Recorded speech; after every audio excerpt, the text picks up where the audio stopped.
Space Hulk by Gav Thorpe. Read for you by James Murphy. Warhammer 40,000. It is the 41st millennium. For more than 100 centuries, the Emperor has sat immobile on the golden throne of Earth. He is the master of mankind by the will of the gods, and master of 1,000,000 worlds by the might of his inexhaustible armies. He is a rotting carcass, writhing invisibly with powers from the dark age of technology.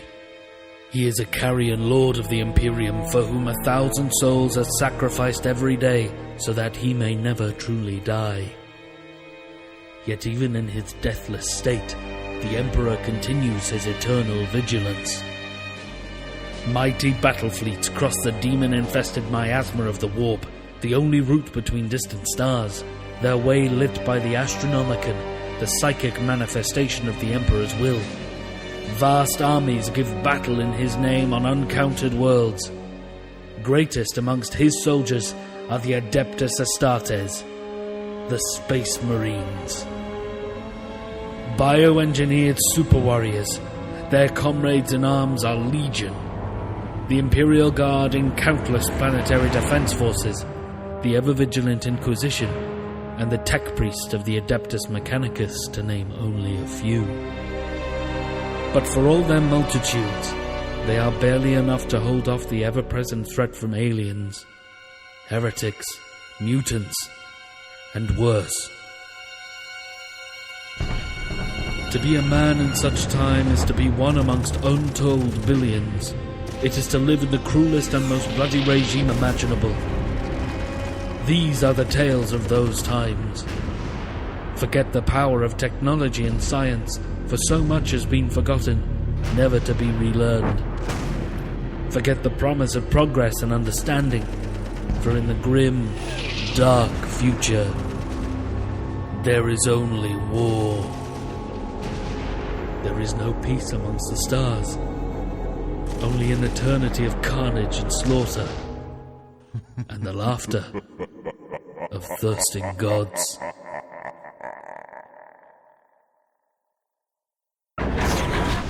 Mission time post-impact. 4 minutes, 36 seconds. Darkness clung to the corroding bulkheads, thick and heavy with menace.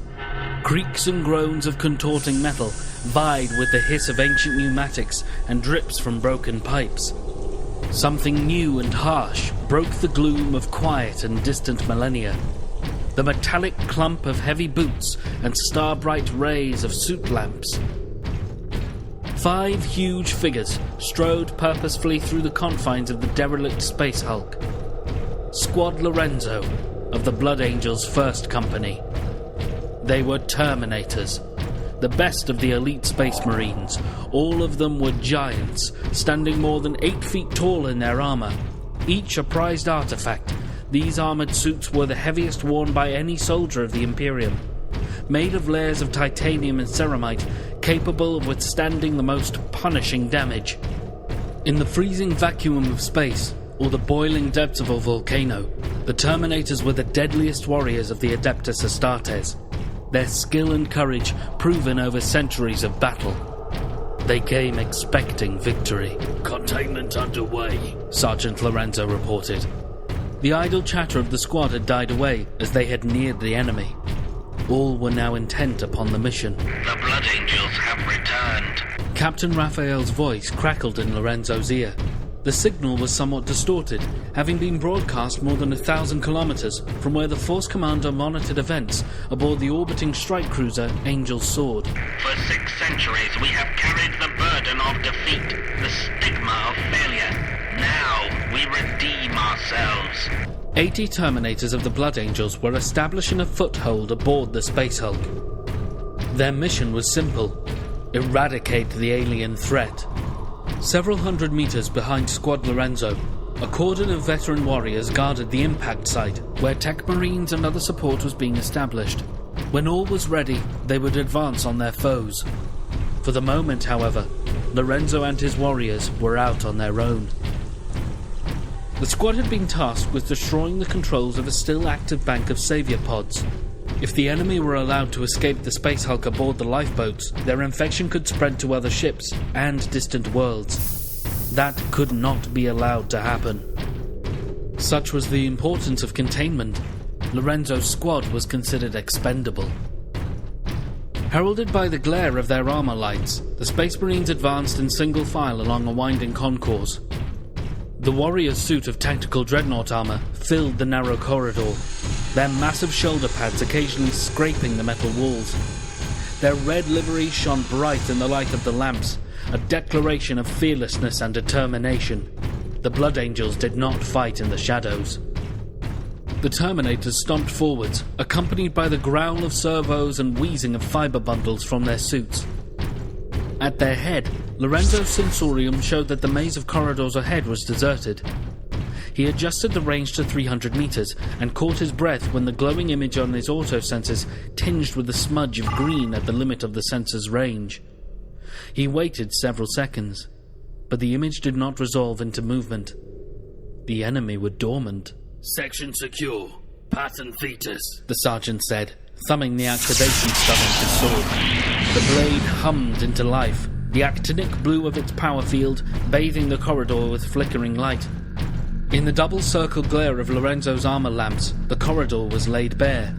The lattice decking was warped in places, but unbroken, while the walls that lined the narrow passageway were made of bolted metal sheets, corroded and pitted with decay. The only sound was the buzz of the power weapon, tramping boots, and the wheeze of powered armor as the rest of the squad moved up into position behind the sergeant. The sensorium signal still had not changed, and Lorenzo advanced, bringing his Stormbolter up to the firing position. He checked the magazine readout in his display. 32 rounds. "Detecting an energy wave from starboard, Brother Sergeant," Valencio announced. "Indeterminate distance, possibly a cable or generator. Not of mission significance," said Lorenzo, slowing as he approached a junction with another corridor coming from the right. "Continue to advance." Swinging around, the beams of his lamp swaying across the walls, Lorenzo stared down the corridor and took 2 steps forward. Even with the suit lights, visibility was poor. Motes of rust and flaking paint drifted down from the ceiling, and the contorted walls of the passage created strange shadows. Lorenzo scanned the scene looking for openings, his breathing calm, his mind focused. The new passageway had 2 doors ahead, one on the right a dozen meters forward, another on the left 30 meters away. Dano strode across the junction behind the sergeant, his weapon covering the other approach. "Command deck, update on tactical mapping," Lorenzo said. The comm buzzed for several seconds before the voice of one of the strike cruiser's bridge technicians arrived in Lorenzo's ear. Nearly complete. The crewman said. Transmitting data over link now. Lorenzo's helmet display fuzzed blue for a second, and then resolved into a clearer image, as the scan data from the strike cruiser fused with the auto-sensors of his armored suit. A wireframe schematic was imposed over his vision, and at a subvocal command, an independent map appeared in his right eye. In places, the map was indistinct or absent, the scanners of the strike cruiser unable to penetrate for some as yet unknown reason. Lorenzo looked over the layout of the surrounding rooms and corridors, whilst maintaining a vigilant gaze on the sensorium data with his other eye. The contact echoes still had not moved. The energy spike reported by Valencio was some distance away and of no importance. Egress location now marked, a surf aboard the strike cruiser reported. Moments later, the head-up display flickered as it updated itself. A blinking icon of a skull drew Lorenzo's attention to a room some 80 meters ahead. This was the Savior Pod control room, the squad's objective. Lorenzo had been tasked with destroying the launch mechanism, ensuring that the alien prey could not escape the Hulk. It was standard combat doctrine: contain and annihilate. From the map, Lorenzo could also see that the branch he was on led to a subset of rooms isolated from the main thoroughfare they were following. Sensorium data was blank, and Lorenzo needed to know if there was an ingress route on their flank. Dozens of meters behind the squad, more Terminators were setting up a defensive cordon around the breaching zone. But out here beyond the perimeter, There were any numbers of ways the squad might be surrounded. Valencio and Zale, with me. Lorenzo commanded. Search and secure. Dano and Goriel, flank protection. Lorenzo strode forward once more. Zale fell in behind the sergeant, the igniter of his heavy flamer sparking and stuttering. Valencio brought up the rear, keeping the standard 5-meter clearance. Stopping 2 meters beyond the first door, Lorenzo settled into Overwatch stance. Legs braced, targeter set to wide focus. Behind him, Zale turned and faced the door. Deactivating the field on his power fist, the Terminator flicked the door lever. With a screech, the door shuddered open halfway and then squealed to a stop. Zale grabbed the door's edge and hauled it sideways, his powered actuators pushing the door into its wall cavity with more shrieking protest from the ancient metal. Inside his helmet, the Terminator grimaced at the sound.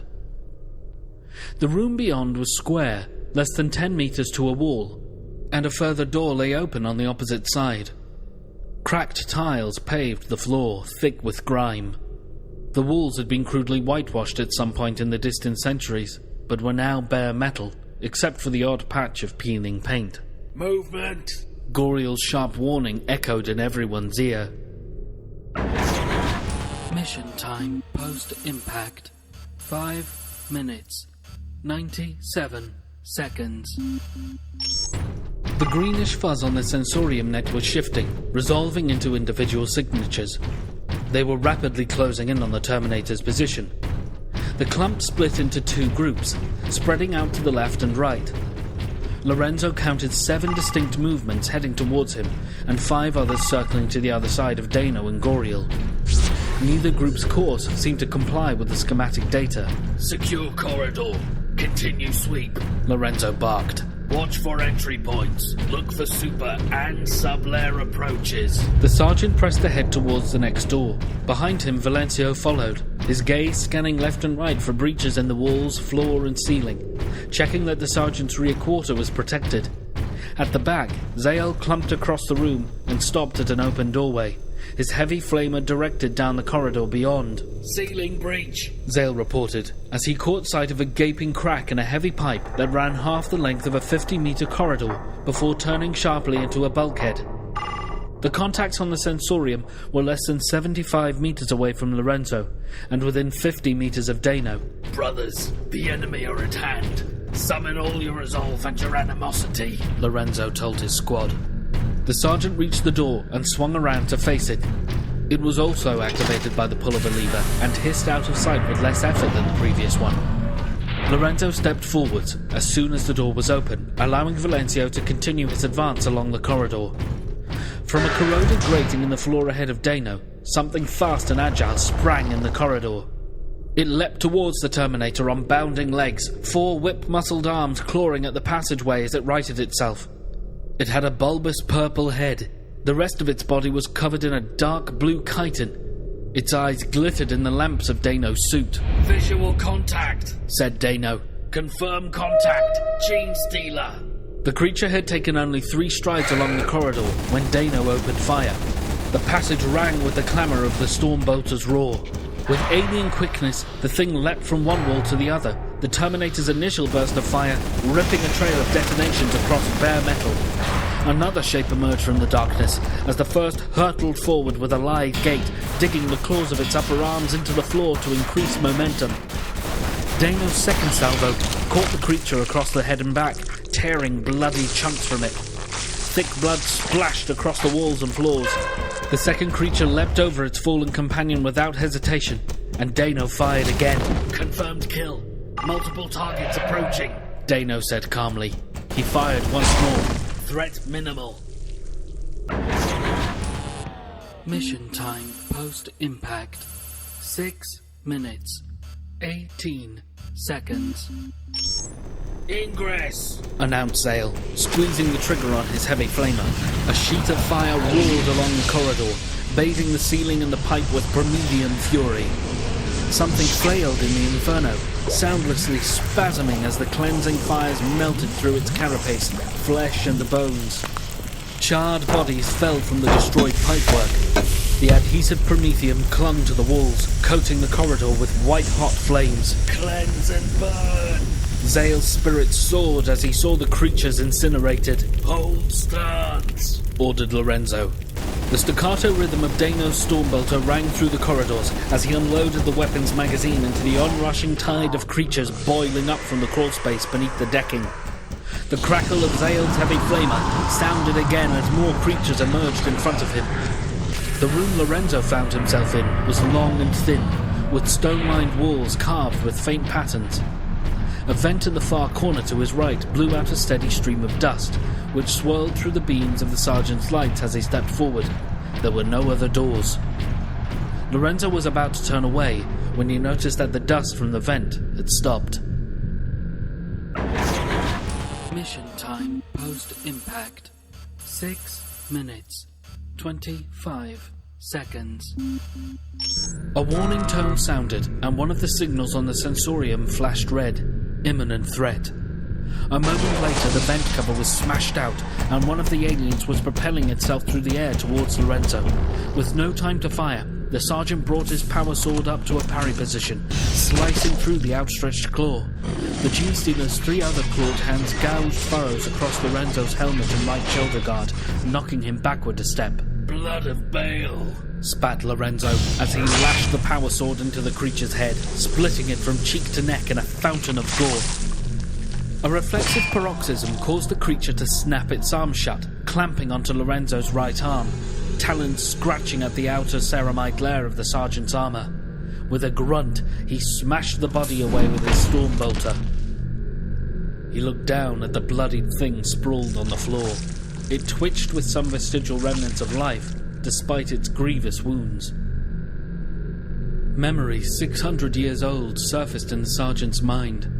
Images of the Blood Angels aboard another space hulk in a time that seemed an age ago. The beasts had taken a bloody toll in that campaign, and the Blood Angels had teetered upon the precipice of annihilation. Lorenzo had been one of only 50 battle brothers to survive the encounter. Those ashamed few had returned to Baal to lick their wounds like scolded curs. Looking at the fanged monstrosity at his feet, Lorenzo felt a mixture of revulsion and shame, tinged with an almost unknown sensation: anxiety. Though he had fought gloriously for the Emperor for more than half a dozen centuries and across countless battle zones, the alien at his feet reminded Lorenzo of a time when he had been alone in the darkness.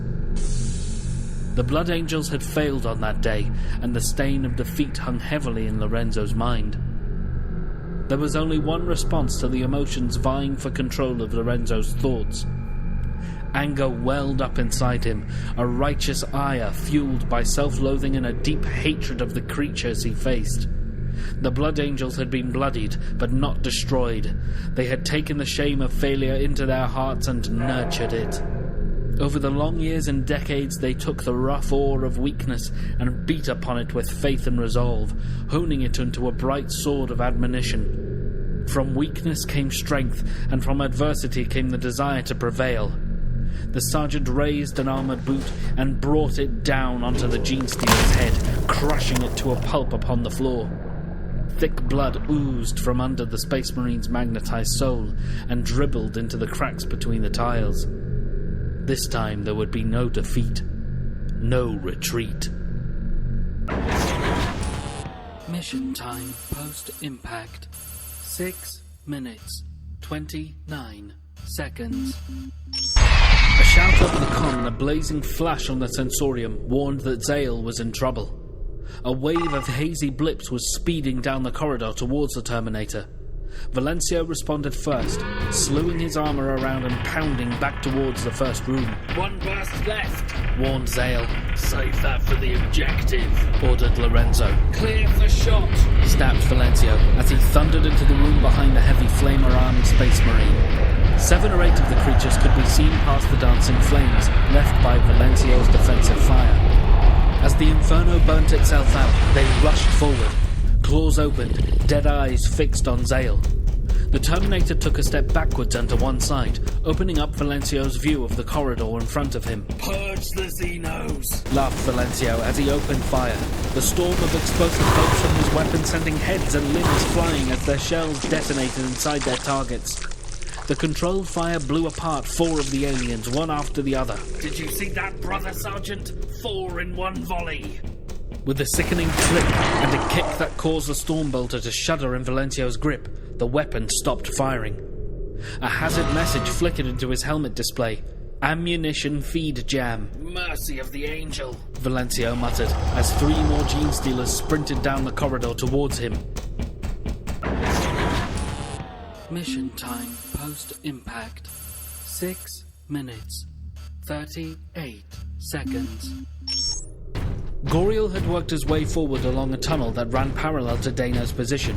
A glance at the sensorium showed the bulk of the contacts closing in on Zale and Valencio's location. Boosting the power to his legs, the Terminator broke into an awkward run, his footfalls crashing along the metal decking as he pounded around the corner ahead. The passage he was on intersected at a T-junction with a corridor covered by Valencio. In the glow thrown by patches of flickering promethium, Goriel saw one of the creatures coiling its muscles, ready to spring towards Valencio's location. Goriel fired on instinct, his Stormbolter roaring before the conscious thought had entered his mind. The alien was thrown aside, its legs ripped away. Another appeared at the junction ahead and bounded off the wall and around the corner, changing its direction of attack towards Goriel. It made no attempt to hide, relying on its breakneck speed to close the distance. The tactic failed, as a slew of bolter rounds from Goriel's weapon blew apart its head and body. Jam cleared, announced Valencio, and a moment later the burning trails of bolter rounds sped past the junction, and the crump of detonation sounded along the metallic maze. Push forward, said Lorenzo. Regroup at grid point 13 Delta. With Lorenzo and Goriel leading the way, the squad headed onwards into the darkness. The Gene Stealers attacked haphazardly, dashing from the shadows and bursting from the pipes and vents singly and in pairs. The disciplined fire of the Blood Angels easily cut them down. More blips on the sensorium showed that others were rapidly closing in on the Terminator's position. As they came to a double-cross junction, Valencio swung around and covered the rear, while Goriel and Dano spread out to guard the other approaches. Lorenzo advanced towards the objective highlighted in his helm display, his Stormbolter spitting rounds into the heavy door at the end of the corridor. The thumb-sized rockets tore apart the metal barrier, revealing the room beyond. Dimly lit screens glowed in the chamber, atop banks of keyboards and buttons. It was the launch control chamber for the savior pods. The objective. The squad's orders were to destroy the controls beyond any hope of repair, ensuring that none of the lifeboats could be launched. Brother Zale, purify, the sergeant said. He stepped into a side corridor as Zale readied his flamer. Bursts of Stormbolter fire from Goriel and Valencio announced the arrival of more enemies. Prometheum scorched into the launch room, and glass panel data displays exploded. Sparks erupted from melting cables, and Zale emptied the tank of his weapon. Thick black smoke poured into the room, billowing along the thermals created by the inferno, swathing the squad in gloom. Lorenzo's autosensors flickered through the spectrum of options and settled on a heat capture image. In the reflected glow of the burning control room, the sergeant could see through the smog as if it was not there. He stepped back into the corridor and analysed the damage done by Zale's flamer. Metal cabinets had been reduced to slurry, and molten gobbets of metal pinged and cooled on the rock-creek floor. Ancient circuits had been irreparably scorched, and millennia-old pistons sagged like sodden paper. Control, objective complete, Lorenzo announced. Affirmed. A voice replied. Return to perimeter for orders. Lorenzo turned away from the control room and looked at the sensorium display. Green flickers warily circled ahead, growing in numbers. The Gene Stealers were now trapped aboard the Space Hulk with the Terminators. The true battle would begin. It was several hundred meters back to the breachhead, and dozens of foes now lay in front of the Terminators. Lorenzo ejected the magazine from his Stormbolter and slammed in another. Vengeance shall be ours, my brothers. Mission time post-impact. 6 minutes, 99 seconds. Nearly half a kilometre behind Lorenzo, Sergeant Gideon nodded to himself as he listened to the reports over the comnet. His Terminator armour whining in protest as it failed to replicate the movement. All was proceeding as expected. The breaching zone was well established, and the support and reserve units had moved on board. The veterans of the Blood Angels' First Company were preparing to press onwards into the Space Hulk's depths. Squad Gideon, secure point 80 Omega. Captain Raphael's orders came through terse and clipped. Prevent enemy reinforcements from passing the junction. Affirmative. Point 80 Omega. Replied Gideon. Attack pattern Diablo. Advance. He raised the thunder hammer in his right hand and signaled for his squad to move out. Scipio took the point position, his stormbolter raised and ready. Brother Leon fell in behind him, the 6 barrels of his assault cannon rotating slowly as if in anticipation of the battle to come. Gideon stepped into position next, Omnio not far behind. Noctis brought up the back of the short column, turning occasionally to cover the approach to the rear. Has it been confirmed that these are the same creatures that were encountered before? Asked Scipio. Lorenzo and the other survivors are convinced, said Gideon. That's good enough for me. Truly we have been blessed with this opportunity for vengeance, said Scipio. They are the same species of alien, Omnio clarified. Not the actual life forms our predecessors encountered. Good enough for me, said Scipio. He swayed to the left and pointed to an alcove in the wall. Possible entry point. Leon's assault cannon swung towards the offending space, but the alcove was devoid of any hole or other route of attack. The Terminator grunted in disappointment and continued after Scipio. It's hard to believe these are Yimgalian gene stealers, said Scipio. So many creatures from such a small moon. It does raise some difficult questions about our understanding of the gene stealer species, admitted Omnio. But as the Angel once said, there are more things in the darkness than men can ever count. It is arrogance to presume we know everything. We should torpedo the entire Hulk and be done, said Noctis, as he rejoined the back of the squad from where he had been standing rear guard. That would be an opportunity missed, said Omnio. Some of these vessels might be Dark Age. Who can say what secrets they hide? And what dangers, added Gideon. Keep vigilant. The squad advanced the perimeter by some 200 meters. Roughly the same distance ahead, a cloud of contact was registering on the Terminator's scanners. At this distance, it was impossible to discern individual life forms, but Gideon estimated there to be 100 or more. They were moving, but not in any purposeful sense that he could recognize. Gideon pushed the squad onwards. They came upon a tangled mess of gantries and chambers, where the hulls of 2 ships had been compacted together like the strange tides of the warp. Like a fault line in a planet's bedrock, the line between the 2 ships was clear and distinct. An unidentifiable rock-like material replaced metal, and the colours changed from greys and silvers to greens and blues. Doorways were wider and higher, and the floors allowed more space for the Terminators. Gideon picked up the pace, aware that every moment before the squad was in position was an opportunity for the Blood Angels' alien adversaries to attack the perimeter. Command to all squads. Mission update, announced Captain Raphael. Cyber-altered task unit deployed for deep recon. Enemy force estimate now at excess of 40,000. 95% dormancy and falling. Remember your fallen forerunners and fight with honor. Angel's mercy, that's a lot of targets, said Scipio. Enough to go around, said Leon. Leon, move ahead and cover the junction, Gideon ordered, ignoring the squad's chatter.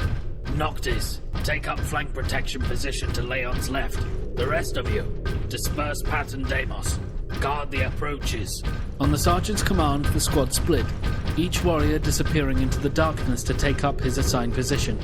Having extended the breachhead by another 300 meters, they settled into overwatch and awaited the enemy. On the sensorium, the green blurs separated into distinct signatures as the foe converged on Squad Gideon from 3 directions. Mission time post-impact. 7 minutes, 12 seconds. There was movement right at the edge of the light from Leon's suit lamps, and he resisted the urge to open fire. The motor of his assault cannon growled like a beast, ready to pounce, and Leon waited expectantly for a clear target. The Sensorium showed a score or more of creatures in the darkness of the tunnels ahead. They circled for a short while, seeking some other route towards the Blood Angel's position. Evidently this endeavour met with failure. One moment the corridor was empty. The next, a horde of purple and blue bodies hurtled along its length towards Leon like water bursting through a hole in a dam. He opened fire, the barrels of his assault cannon rotating up to speed in a heartbeat, a torrent of shells screaming down the passageway in another. Leon's auto-sensors had kicked in the audio dampeners the moment he had pressed the trigger, but even through the immense plasteel plates armouring his body, the Terminator could feel the convulsive shockwaves that filled the room. In a 2-second burst, half a dozen creatures were shredded, their bodies vaporized by the fusillade. Leon paused for a moment, allowing his weapon's barrels and motors to cool, and then opened fire again. Each devastating burst obliterated everything in front of the Terminator. Virtually hypnotized by the carnage he was wreaking, Leon almost failed to notice a group of Sensorium contacts moving down a corridor parallel to the one he was covering. He began to back away from the door to the room, giving himself more time to fire. He was too slow. With a scream of rending metal and clang, the Gene Stealers smashed through the door just around the corner ahead, and within a second, they were inside the room with Leon. Die! He bellowed, unleashing the fury of his assault cannon in one long burst. Tracing an arc with his weapon, Leon cut down the first swathe of attackers, but more were following quickly in their wake. The trigger still locked down, Leon turned the blaze of shells upon the next wave of aliens. Fire and gore and splinters from the ruined walls filled the corridor for a moment. With an explosion that hurled Leon from his feet, the assault cannon's barrels burst. The white-hot metal scythed into his armour, leaving steaming shreds of alloy smoking across his shoulders and helm. Clawed hands and feet gouged further rents in his suit as beasts streamed through the room. One blow caught a plasteel sheath cable under Leon's left arm, paralysing his armour on that side and rendering his power fist inert. Point position down! He snarled over the comm as the Gene Stealers raced past. There was nothing else he could do. Mission time post-impact. 8 minutes, 4 seconds. Time to prove yourselves once again, my friends, Gideon muttered to his Thunderhammer and Storm Shield, Leon's warning still ringing in his ears. Destroy your foe and protect your bearer. He and Omnio had linked up and had moved towards Leon's position when the first attack had begun. Their only hope of holding back the growing tide of aliens was a bottleneck up ahead, where the twisted plascrete tunnels converged into a single room. The room itself was barely 15 meters wide, the wall heavily pitted and cracked. It had been some kind of pumping station in a past age. Broken pipes jutted from the angle of wall and ceiling. Globular strings of thick fluid hung from their shattered ends and occasionally dripped into oily puddles at the base of their walls. The remnants of ancient valves and wheels, seized with rust, covered the ceiling. Omnio positioned himself facing the open door, opposite the predicted approach of the enemy. Stormbolter loaded and aimed. Gideon waited to one side for his squad brother, ready to step forward and attack should any creature get past Omnio's fire. It was not long before the first Gene Stealer appeared, dropping down from a shattered duct in the ceiling of the corridor ahead. It was up and running in a moment, spring-jointed legs pumping fast as it sprinted towards the Terminators. Its claws raked chips of stone from the tiles underfoot. The alien's eyes shone in the dull yellow glow of ancient light strips. There was no emotion in that gaze, only the lethal intent of a predator. Maybe it isn't as illogical as I first thought, Omnio said, firing a brief burst down the corridor. What's that? Said Gideon. You carrying that hammer, and shield even, though you're no longer in an assault squad, explained Omnio, pausing every few words to open fire. In close confines such as these, the added potential at close quarters when, combined with a ranged weapon, armed comrade, provides a tactical advantage. Not possible by the standard sergeant's war gear. Gideon snorted. Tactical advantage, said the sergeant, raising the large hammer and shield to a guard posture. I carry these weapons to honor my armor. How so? asked Omnio, still firing, his attention fixed on the alien running and leaping out of the room at the far end of the passageway. When I first transferred to Sergeant, I abandoned my trusted friends here for the traditional sword and stormbolter, said Gideon. In the next battle, a stray shot from an orc penetrated the subthorax pipes and immobilized my left leg. I know when my armor is telling me something. I've carried these since. A wise man... Omnio's reply was cut short as a gene stealer launched itself through the door, having scuttled its way along the ceiling of the corridor. With incredible speed, twisting in the air, it landed on Omnio, sword-like claws sending up shards of ceramite from the Terminator's breastplate. Omnio lurched backwards under the impact, the artificial muscles of his armor straining but holding firm. Gideon stepped forwards and brought his thunder hammer down on the creature's back. The power field around the hammer's head exploded in a blue flash as the blow landed. Spine shattered, carapace cracked. The gene stealer flopped to the stone floor like a grounded fish. Gideon had no time to admire his deadly handiwork. 2 more aliens were in the room, claws out, stretched, fanged jaws gaping. The first lunged for the sergeant. Gideon brought up his storm shield to ward off its attack. A flare of energy illuminated the room, and the gene stealer was hurled into the wall. The other beast ducked beneath the swing of the sergeant's hammer and, with a jarring screech of chitin on metal, punched 2 sets of its claws into Omnio's leg. The alien that had been repulsed by Gideon's storm shield sprang forwards again, one arm hanging loosely at its side. Even wounded, it was astoundingly fast, dodging Gideon's block with his shield, yet not so skillful that it could avoid the thunder hammer aimed towards it. In one sweep, the glowing weapon smashed the creature's head clean off. Omnio toppled to one side, the reinforced struts inside his leg armor buckling under the pressure of the gene stealer's powerful grip. The Terminator grabbed an arm in his power fist and yanked it from the socket, yellow ichor spraying across his armor. Fist shimmering with energy, Omnio dug his fingers point first into the gene stealer's neck, snapping vertebrae. As the gene stealer twitched in its death throes, Omnio tried to prise off the creature's corpse, but only to succeed in mashing it into small lumps with his power fist. The gene stealer's claws had jammed the knee joint in his leg.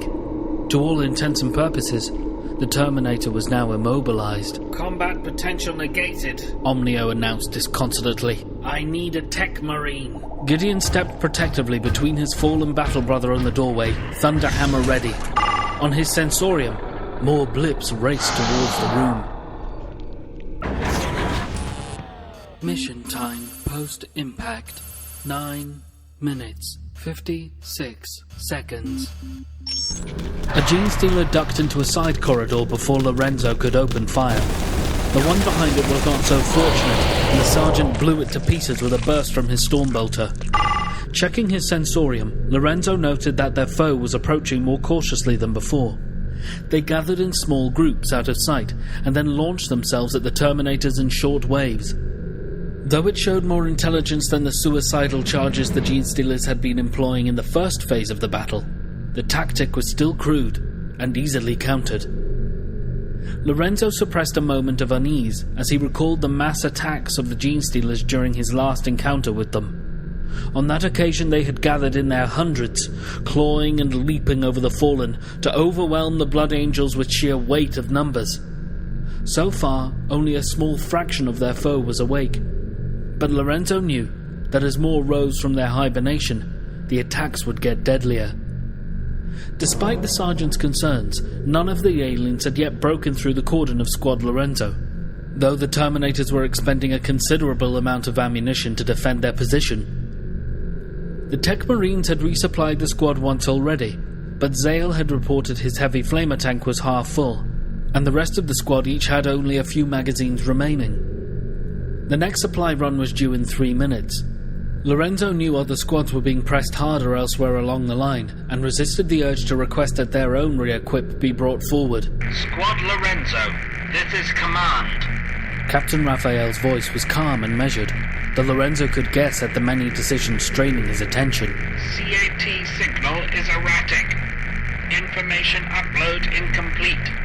I need you to physically locate the unit and retrieve for data analysis. Squad Gideon will join from Omega Grid. Coordinate the search with Sergeant Gideon. Affirmative, brother Captain, Lorenzo responded. Last known CAT position. Somewhere in theta grid, directly ahead of your location. The captain told him. Transmitting frequency signature to sensorium net. The display superimposed onto Lorenzo's vision flickered as the update came through. A haze of flashing red appeared over the map layout some 50 meters from where he was. Somewhere in the sprawl of corridors ahead, the cyber-altered task unit was wandering in circles. Having been teleported into the heart of the Space Hulk for deep scans and reconnaissance, the automated unit was evidently malfunctioning or damaged. The data it had collected was essential to Captain Raphael, and the CAT needed to be recovered quickly. Frequency locked in, brother Captain. Lorenzo told his commander. Acknowledged. Came the captain's static clouded reply. We pursue our own sublime goal. We seek vindication. In the name of the angel and for the honor of Baal. Lorenzo responded, and the link fell silent. He switched to squad broadcast. Advanced pattern majestic. Gideon and his squad approaching from ahead, so watch your fire. We'll get there first, Valencio said, as he moved to the head of the squad. The honor shall be ours. The newest member of Squad Lorenzo lumbered out onto a contorted walkway that crossed over a dormant generator plant. Nothing stirred in the blackness below, and the sensorium displayed no contacts within 20 meters. Not trusting the corroded metal to take the weight of one or more Terminator, Lorenzo waited until Valencio was on the steps at the other side of the chamber before waving Zale forwards. One by one, they crossed the artificial ravine, while Valencio provided covering fire from the room beyond. As he descended the steps, Lorenzo could see Valencio's silhouette by the muzzle flare of his stormbolter. His shadow cast sharply across the debris-littered floor with each burst. Entering the room beyond the stairway, Lorenzo added his fire to that of Valencio, gunning down a handful of gene stealers as they hurtled into the chamber. For a moment, all was din and confusion, brought to an abrupt end by a sheet of fire from Zale's heavy flamer. Unearthly screeches sounded the gene stealer's demise, the first sound he had heard them utter. The sudden quiet that descended was broken only by the sound of flames, the pings and crackles of cooling metal, and the whistle of superheated blood steaming from the aliens' corpses. The next passageway was clear of foes, and Valencio advanced quickly, reaching a T-junction at its end, while the rest of the squad filed into the room, burned carcasses crunching underfoot. Now closer to the signal of the CAT, Lorenzo could see that the automaton was somewhere in the network of tunnels, less than 30 meters ahead. The signal was moving erratically, its transmission reflected and echoed by the distorted walls of the Hulk. Valencio, Dano, sweep right. The sergeant ordered.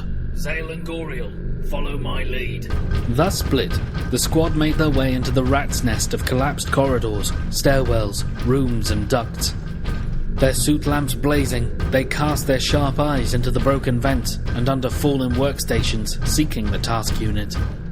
Quickly and methodically, the squad homed in on their objective, their search occasionally punctuated by a burst of stormbolter fire as a lone gene stealer sprang from the shadows. CAT located, announced Goriel. Lorenzo fixed on his Battle Brothers identification contact. He shouldered his way through tangles of twisted metal and clambered over rubble heaps to forge a way to the recon device. The sergeant found Goriel and Zale in a domed hall at the center of 3 radiating corridors. Goriel held the CAT in his deactivated power fist. The cyber-altered task unit was a tracked automaton about half a meter in length, studded with sensor spurs and data aerials. Jointed metallic limbs splayed from its central hull and wiggled forlornly in Goriel's grasp. At the end of the prehensile cable, a gilded skull containing the CAT's matriculator waggled left and right as it continued its scans. Its red eyes glowed and dimmed as it processed the data, while its tracks whirred back and forth as the CAT struggled to get free. Salutations, brethren, said Valencio, entering from the opposite side of the hall. It seems Goriel has found a new friend. Take it, Goriel said, thrusting the CAT towards Valencio. You seem the motherly type. The glow around Valencio's chain fist vanished as he cut off the power supply. Delicately, he took the shuddering cyber scout from Goriel and held it up so that its scanner lenses were pointed towards his face. Don't fret, little friend, Valencio said in a hushed voice. a hint of a laugh in his tone. Brother Goriel is just being sour. I'll look after you. Lorenzo was about to admonish the pair for the light-hearted behaviour when a squad-to-squad transmission cut across the comm. Lorenzo, this is Gideon. A voice crackled in the sergeant's ear. Can you hear me? I can. Lorenzo replied. And most welcome it is. Don't thank me just yet, Gideon said. We are approaching your position, 150 meters on your left flank. There is a large concentration of sensorial Said contacts Lorenzo. in Grid He Medusa. consulted the Just out sensorium of your map. range, growing more active. They'll be on you before we arrive. Thank you for the warning, Gideon. Rendezvous at Theta 4, and we'll return to the perimeter in force. Affirmative, Lorenzo. Said Gideon. May the angel guide your fury, and the Emperor guard your backs. Pray Sanguinius. Lorenzo intoned. Dano and Zale, cleanse towards Theta 4. We will escort the CAT. Confirm? The two Terminators signal back their compliance, their signature blips moving away from the sensorium. Lorenzo led the other group, the rear guarded by Goriel, with Valencio sandwiched protectively between. They had advanced only a dozen meters when the leading edge of the Gene Stealer's contacts reported by Gideon showed on the sensorium. There were at least 20 of the aliens, and more appeared on the scanner over the next few seconds. Contact! Dano shouted over the comm.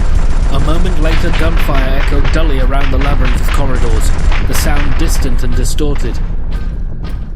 The way ahead was tortuous, the blast doors sealing off many routes and fallen ceilings blocking others. Rooms that showed up as empty on the sensorium scan were filled with impassable debris and walkways were bent and broken. On the scanner, Zale and Dana were no more than 15 meters away, but in the wreckage of the Hulk's depths, Lorenzo could see no sign of them, or any way to move further forward. Clear a path, Lorenzo told Valencio, as the sergeant fell in behind Goriel. As the angel, I shall lead the way, Laughed Valencio. He hooked his Stormbolter to his belt and took the CAT in his right hand. His left hand now free, he powered up his chain fist. Chain fist blades whirring and blazing, Valencio punched his way through a plastic wall, showering himself with dust and shards. He stepped into the darkness beyond, his further progress accompanied by the screech of tortured metal and the thud of exploding plascrete slabs. Goriel followed next, Lorenzo turning to stand sentry at the makeshift passage battered through the debris by Valencio. More than a dozen Gene Stealers were closing fast, coming up from the hallways where the squad had just been. Glancing left, right, and above, Lorenzo realized the corridor was broken in many places and allowed far too many access points to defend with any confidence. Stepping backwards, Stormbolter held ready to fire. The sergeant followed Valencio and Goriel along the tangled pathway. A hideous purple face appeared in the ragged entrance a few seconds after Lorenzo had begun his withdrawal. The sergeant opened fire immediately, 2 rounds scattering the Gene Stealer's brains and skull into the darkness. Another alien appeared, and Lorenzo gunned it down, taking another step backwards. With agonizing slowness, the sergeant backed along the cleared path, unleashing a salvo of fire every couple of seconds as more and more Gene Stealers poured into the breach after him. Between the roars of his Stormbolter, Lorenzo caught another burst of fire, echoing from behind him. A glance at his sensorium showed that Gideon's squad was not far behind. Through a gap in the tangled girders and joists, the sergeant saw licks of fire. Zale's flamer. Heartened, Lorenzo emptied the magazine on his Stormbolter, gunning down 5 aliens in the long salvo, and then turned and broke into a run. The sergeant didn't need to check his sensorium to know that the Gene Stealers were barely 10 meters behind him. His sharp ears and armor's autosensors picked up the scratching of claws and sharp hisses at his back. Lorenzo thundered into a wide, low room filled with ruined databank consoles. Just as he broke into the dim green light, something smashed into the back of his armor. Pitching forward, his armor's fiber bundles and motors shrieked in their fight to keep him balanced, but lost. He stumbled to one knee, desperately trying to reach behind him with his power sword. A clawed hand appeared in his vision, and then something inhumanly strong smashed into the back of the sergeant's helm, stunning him.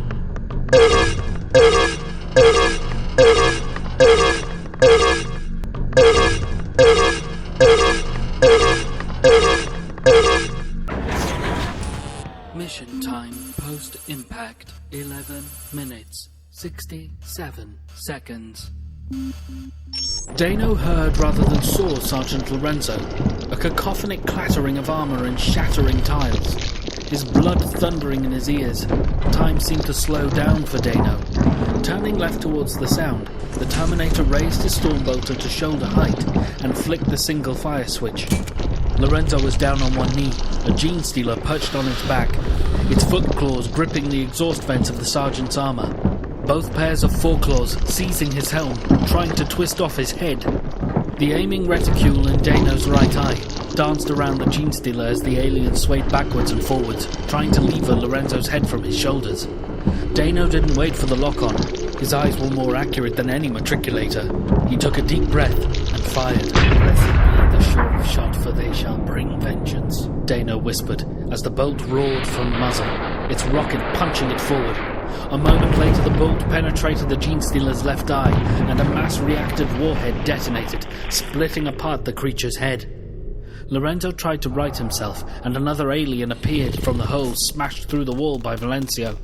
Dano fired again. "Praise the angel, for he shall guide my aim," he whispered, while the bolt pierced the creature's chest, and then exploded in a shower of chitin and ribs. 4 more gene stealers leapt through the gap, and each was felled in turn by a round from Dano's weapon, the shots accompanied by a litany of accuracy spilling from the Space Marine's lips. A Terminator in the heraldry of Gideon's squad loomed over Lorenzo, an assault cannon connected to his right arm by heavy bolts and makeshift struts. A light-suppressing filter materialized over Dano's vision as Leon opened fire, saving the Terminator's eyes from the blinding muzzle flare. "Anyone can hit the target with 1,000 shots a minute," Dano said over the inter-squad comm. He brought down his Stormbolter and walked towards Lorenzo as other members of Squad Gideon converged from different directions. "Your weapon lacks intelligence." "Perhaps, my brother," Leon replied. "However, it would take forever to shoot all of them one at a time." Dano conceded the point without comment and turned around to cover the entranceway he'd just come through. Something moved across the beams of his suit lamps and Dano fired, the shot blowing an arm from a gene stealer. The second round shattered its hip, ripping its leg from its body. "If you can't enjoy the artistry of war, then what's the point of fighting?" Dano asked, nobody in particular. Mission time post-impact, 12 minutes, 13 seconds. "Allow me," said Gideon, appearing at Lorenzo's right arm, his shield arm extended. Lorenzo grabbed the preferred limb and allowed himself to be helped to his feet. The 2 sergeants raised their fists in salute to each other. Gideon's squad were showing signs of hard fighting. Each warrior's armor had scars of battle, cracked plates, gouged ceramite, and exposed sublayer cables and pipes, rapidly repaired by the tech marines back at the impact zone. Gideon's helm had an impressive rent across a mouth grill, and the entire right side of Leon's armor was pitted with shards of metal and recently applied welding where his destroyed assault cannon had been replaced. All were stained by alien gore, and a few had bloodstains from their own wounds. Lorenzo realized his own squad's experiences were now less than satisfactory. The joint in his armor's left arm was stiff, and his helm accutators had broken when the gene stealer had tried to twist off his head. He could only look straight ahead. Peeling paint sloughed from charred ceramite on Zale's armor, evidence of a desperate close-range shot from his heavy flamer. Valencio was missing most of his left shoulder pad, and the emblem on his chest plate was scored with 3 ragged claw marks. Only Dano appeared unmarked. Apparently no gene stealer had yet avoided his cool marksmanship. "Still intact," said Valencio, holding up the CAT, which dejectedly waved its appendages. "Good," said Lorenzo. He switched the comms to the command frequency. "Brother Captain, this is Lorenzo. The unit has been secured and is still functional." There was a hiss of static before Captain Raphael replied. The angel's blessing upon you, He said. We need the data of the deeper levels to devise the next phase. Without it, I have no recourse but bombardment. Return the unit to the Tech Marines in Grid Alpha and rearm. "Acknowledged," said Lorenzo. He turned to Gideon and activated the inter-squad frequency. "Would you like to go front or back? We'll lead the push back to the perimeter," said Gideon. "Watch our backs." "Affirmative," said Lorenzo.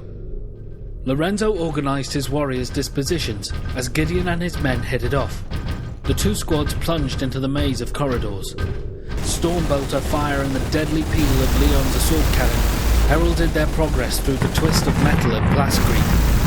More and more gene stealers were arriving from their hibernation nest, somewhere deep inside the hull, and the Sensorium swarmed with contact blips.